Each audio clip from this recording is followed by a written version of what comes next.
గురుజీలు 72 గంటల్లోనే ఫోన్లోని అద్భుతమైన జ్యోతిష్య పరిష్కారం చూపిస్తారు. నమ్మండి, నమ్మకపోండి, ఇది నిజం. శ్మశాన కాళి రుద్ర చౌడీదేవి ఆరాధకులు #1 వశీకరణ స్పెషలిస్ట్ గురూజీ.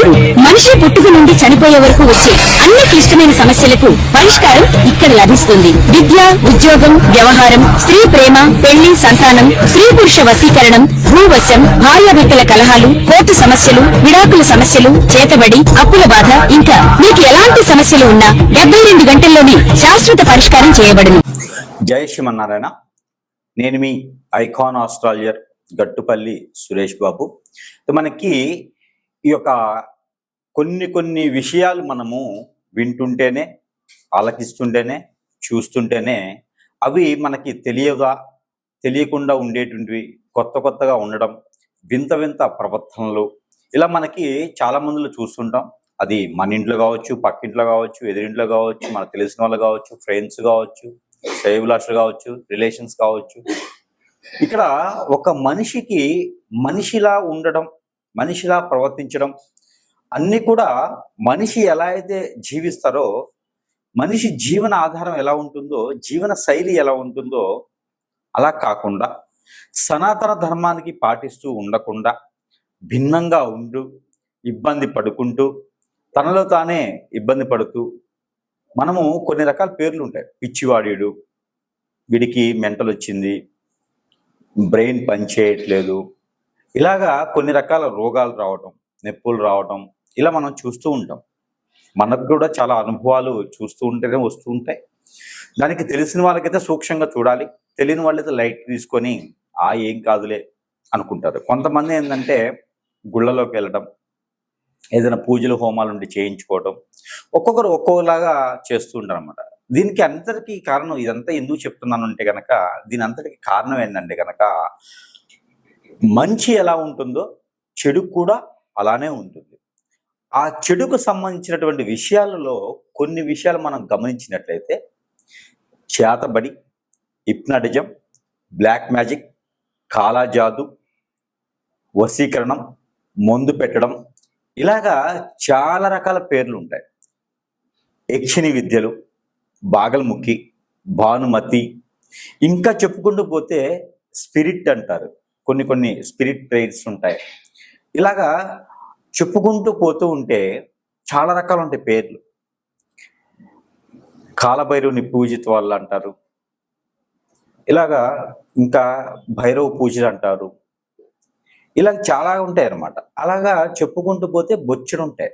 అయితే వీటన్నిటికీ కూడా మూలం ఏంటంటే, ఇలా చేయడానికి గల కారణాలు చాలా ఉండొచ్చు.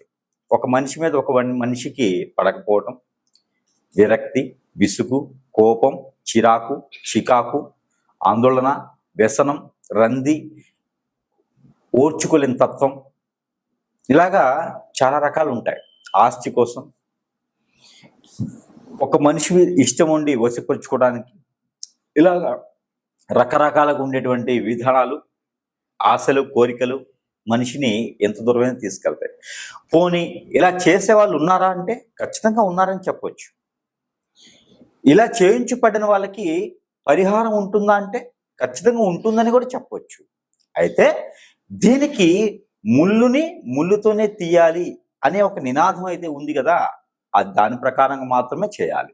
అయితే ఇందులో కొన్ని లక్షణాలు కల అటువంటి స్త్రీ పురుషులు కావచ్చు, పిల్లలు కావచ్చు, కొన్ని లక్షణాలు ఉంటే వారికి ఏం జరుగుతుంది, వారికి తీయించుకునే విధానం ఏంటి, అసలు మనం ఎలా గమనించుకోవాలి అని పరిశీలన చేసినట్లయితే కనుక, మనం మొదటగా ద్వాదశ రాశుల్లో నుంచి తీసుకుందాం.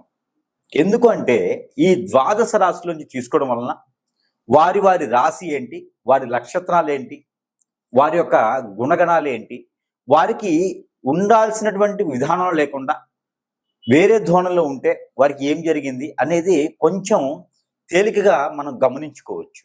అప్పుడు మనము సమీప దూరంలో ఉన్నటువంటి గురువు దగ్గరికి వెళ్ళటమా, లేదా ఏ ఆలయానికి వెళ్ళటమా, చెప్పేటువంటి పరిహారం ఏంటి చేసుకుంటే మరలా కూడా ఆ వ్యక్తి మనిషి జీవితానికి వచ్చి మరి కూడా జీవితం కొనసాగించేటువంటి అవకాశాలు ఉంటాయి. కాబట్టి ఆ విధంగా కొంచెం చైతన్యం ఇచ్చేదానికైతే మనం చూసినట్లయితే కనుక, ముందుగా మనకి చూసుకున్నట్లయితే అయితే మనకి ఏదైతే ద్వాదశ రాశిలో ఒకటి సింహరాశి ఉందో, సింహరాశి వారికి హిప్నాటిజం, బ్లాక్ మ్యాజిక్, వశీకరణం, బగల్ముఖి విద్యలు, యక్షిణి విద్యలు, అలానే మనకి ఈ సింహరాశి వారికి ముఖ్యంగా చెప్పాల్సింది ఏంటంటే వశీకరణం, చేతబడి, ఇలాగా కాలాజాదు, మందు పెట్టడం లాంటి ఏదైనా జరిగి ఉంటే వారికి ఉన్నటువంటి సిమ్టమ్స్ ఎలా ఉంటాయంటే గనక ఎవ్వరి మాట వినరు, మొండి తత్వంతో ఉంటారు, ఎంతో ప్రేమించేటువంటి అన్నయ్యలు, తమ్ముళ్ళు మాట వినరు, ఎంతో ప్రేమించేటువంటి తల్లిదండ్రి మాట వినరు, పెళ్ళయింటి భర్త మాట వినరు, పెద్దోళ్ళు ఏంటి పిల్లల మాట వినరు, వారికి జీవితం వారిదే, వారు ఎవరి గురించి అయితే ఆలోచిస్తారో వారే,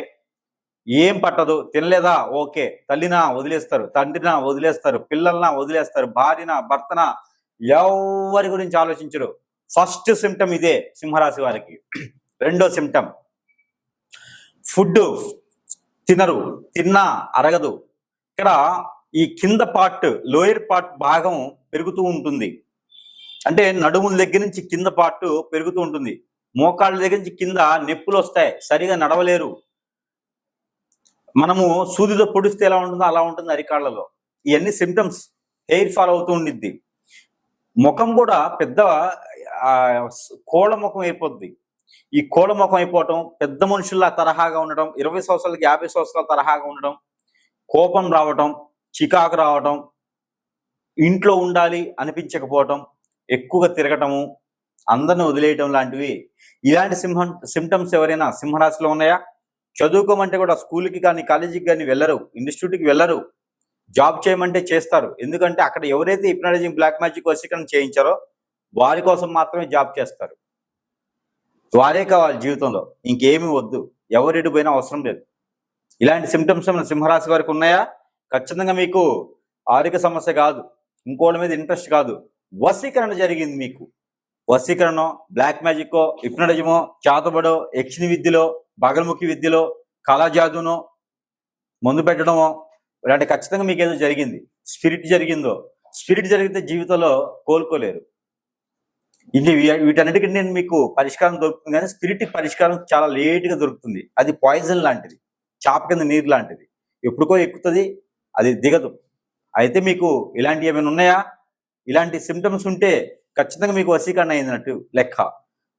ఇలాంటి సిమ్టమ్స్ ఉన్నవారు లక్ష్మీ నరసింహస్వామి వారి ఆలయకి వెళ్ళటం, అక్కడ ప్రదక్షిణాలు చేయటం, అర్చన, హోమం, ధ్యానం, దీక్ష తీసుకోవడం లాంటివి చేయాలి. హనుమాన్ మందిరంకి వెళ్ళినా పర్వాలేదు. నవగ్రహాల చుట్టూ ప్రతిరోజు ప్రదక్షిణ చేయండి. నువ్వులంతా శనీశ్వరుడికి అభిషేకం చేయండి. శివాలయంలో అర్చన, అభిషేకం చేసుకోండి. దీని ద్వారా మీకు కొంతమేర ఉపశమనం అయితే లభిస్తుంది, పూర్తిగా అయితే కాదు. నాలా సమీపంలో ఎవరైనా గురువులు ఉంటే చూపించుకోండి, లేదా నాలాంటి వారికి ఫోన్ చేసి అడగండి. పరిహారాలు దొరికి మీకు ఈ సిమ్టమ్స్ ఉన్నాయంటే దాని దగ్గర రెమెడీస్, పరిహారాలు అయితే మీకు ఖచ్చితంగా లభిస్తాయని నేను అనుకుంటా ఉన్నాను. ఒకరోజు కాకపోయినా కొన్ని రోజుల తర్వాత మళ్ళీ మీరు మనిషిగా మారేదానికి అవకాశాలు అయితే మెండుకు కనిపిస్తున్నాయి, కాబట్టి ఆ మేర ప్రయత్నం చేయండి. మరొకటి ఏంటంటే మీకు చిన్న పరిహారం, అంటే మీకు పూర్తిగా అయితే నయం అవ్వదు, పూర్తిగా అలాంటి గురువు దగ్గరికి వస్తేనే నయం అవుతుంది. చేయించబడితే ఫ్రీ అయ్యి మీకు తీర్చుకోవడానికి చాలా ఖర్చు అవుతుంది. ఖర్చు అంటే సమయం, మీ సమయం వేస్ట్ అవుతుంది, కానీ తప్పదు. మీలాంటి వారు ఎవరైనా సింహరాశిలో ఉన్నవారైతే ప్రయాణాలు కూడా చేయడం తగ్గించండి. అందరినీ దూరం చేసుకోకండి, ఆలోచించుకోండి, గురువు దగ్గరికి వెళ్ళండి. హాస్పిటల్ కోటే కాదు, మీకు ఆరోగ్య సమస్యలు ఏమి లేవు, ఇలాంటి జరగడం వల్లే మీకు సమస్యలు వస్తున్నాయి. కాబట్టి డాక్టర్ దగ్గరికి వెళ్ళి ఎలా సలహా తీసుకుంటారో గురువు దగ్గరికి వెళ్ళి కూడా సలహా తీసుకోవడం అలవాటు చేసుకోండి ప్రతి ఒక్కరు. ఈ రోజుల్లో మంచి వాళ్ళు ఎవరు లేరు, ప్రతి ఒక్కరు ఏదో విధంగా వాళ్ళ స్వార్థం కోసం పనిచేసేటువంటి వాళ్ళు. దానికి నిరదర్శనంగా హిప్నాటిజం, బ్లాక్ మ్యాజిక్ లని మనం కొనుక్కొచ్చు లాంటివంటి, కాబట్టి ఆ మేర చూడండి. ఇక చిన్నపాటి పరిహారం, కొంతమేర ఉపశమనం కోసం అయితే చెప్తా. ఆ పరిహారం ఏంటంటే కర్పూరం, పచ్చది కావచ్చు, హారతి కావచ్చు, ముద్ద కావచ్చు, ఏ కర్పూరం సరే, కర్పూరం ఒక 2 తీసుకొని, గసగసాలు ఒక 20 గ్రాములు, బ్లాక్ పెప్పర్ సీడ్ ఒక 20 గ్రాములు, ఎండుమిరపకాయ గింజలు ఒక 20 గ్రాములు, తెల్ల ఆవాలు ఒక 20 గ్రాములు, నల్ల నువ్వులు ఒక 20 గ్రాములు, పసుపు కొమ్ములు ఒక 2 ఇవి తీసుకొని, జాజికాయలు ఒక 2, ఇవన్నీ కూడా తీసుకొని ఒక green colour cloth, blouse piece colour green colour క్లాత్లో ముడుపు కట్టండి. ఈ ముడుపు కట్టిన దాన్ని 5 రోజుల పాటు మీరు ఎక్కడైతే నిద్రిస్తారో అక్కడ సమీపంలో పెట్టుకోండి, లేదా మీ తల దగ్గర పెట్టుకొని తల కింద పెట్టుకోవచ్చు. అయిపోయిన తర్వాత మీకు కొన్ని కళలు వస్తాయి, ఆ కళల్లో మీకు ఏం జరుగుతుందని తెలుస్తుంది. గమనించుకుంటూ ఉండండి. అయితే 5 రోజుల తర్వాత అది తీసుకొని తల దగ్గర నుంచి కాలి వరకు 7 టైమ్స్ తీసేసుకొని మీ లోపల ఉన్న ఆందోళన, చిరాకు ఇవన్నీ కూడా తీసేయాలని ఆయన అనుకొని, మీ స్టమక్లో ఉంటే వాంతి చేయించుకోండి. వాంతి అంటే మీకు మీరు చేసుకోండి. ఏదైనా గురువు దగ్గరికి వెళ్తే వాంతి చేస్తాడు. మీరు ఎప్పటి నుంచో పెట్టినటువంటి మందులు, మోకాకులు అన్నీ కూడా వెళ్ళిపోతాయి. అయితే మరొకటి, ఇవన్నీ కూడా గ్రీన్ కలర్ క్లాత్లో కట్టేసి మీకు తల కింద పెట్టుకొని 5 రోజుల తర్వాత తల దగ్గర నుంచి కాలు వరకు దిష్టి తీసేసి 7 సార్లు పారేడు నీటిలో వేయండి. అయిపోయింది. ఆ తర్వాత నిండుకుండా అన్నం వండుతారు కదా, దాని నుంచి మొదటి ముద్ద తీసుకొని దానిలో ఒక చిటికెడు ఆవాలేసి తల చుట్టూ దిష్టి తీసేసి, మంగళవారం రోజు తల చుట్టూ దిష్టి తీసేసి బయట పడేయండి. కుడితిలో పడేయండి, కుక్కలో పడేయండి, బయట పడేయండి. ఇందులో మీకు కొంతమేర ఉపశమనం అయితే కనిపిస్తుంది. ప్రయాణాలు చేసేటప్పుడు ఇలాంటి వారి సింప్టమ్స్ ఉన్నవారు ప్రయాణాలు చేయకండి, ఇబ్బంది పడతారు. ఈ కొంతమేర ఉపశమనం కనిపిస్తుంది. ఇంకా కావాలంటే సమీప దూరంలో గురుగారి దగ్గరికి వెళ్తే కొన్ని పరిహారాలు చెప్తారు. అవి పాటించినట్టయితే ఖచ్చితంగా మీకు పాజిటివ్ అనేది వస్తుంది.